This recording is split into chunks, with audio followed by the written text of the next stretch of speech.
Hello, this is Tyler with Robbins Contracting out here in Longmont with the cows you can see behind me. You'll hear them moo throughout my video because they apparently want to be a part of this video.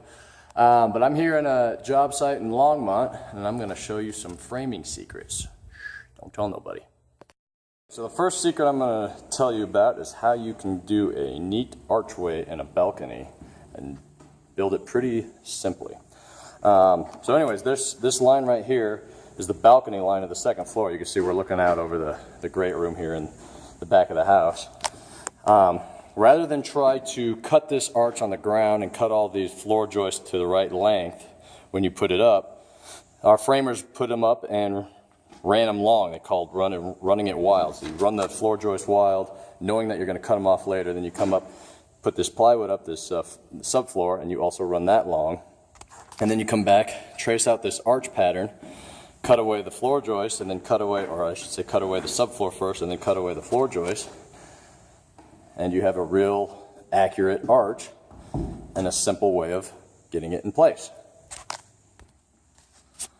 Okay, here's another look at the floor from down below, the arched floor I just showed you. There's going to be a balcony right there following that pattern. So what they're going to do now is get a ladder, come down here, and cut off all these floor joists to be the length of the subfloor above it and the pattern of the arch. So anyways, now I'll tell you how we did this arch. You can see this is a plywood shaped arch that goes into the kitchen area, but you don't build that up in place either. You build that down on the floor.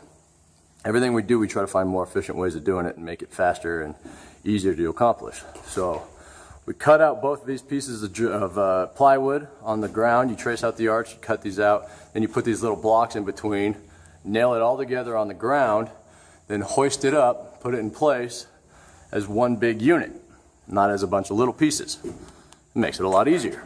Last thing I'll tell you about today, and then I'll be quiet about all of our framing secrets, but we're going to have a lot of detail in here in the kitchen ceiling, and the way we accomplish this is through framing rather than through a bunch of trim work.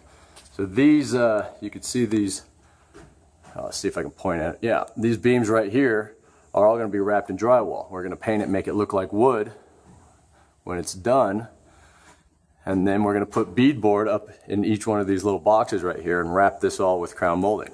So it's going to have a ton of detail right here in the kitchen, and it's going to be relatively simple to accomplish when it's all said and done. So anyways, no more secrets. That's enough for now. This is Tyler with Robbins Contracting. Now you know.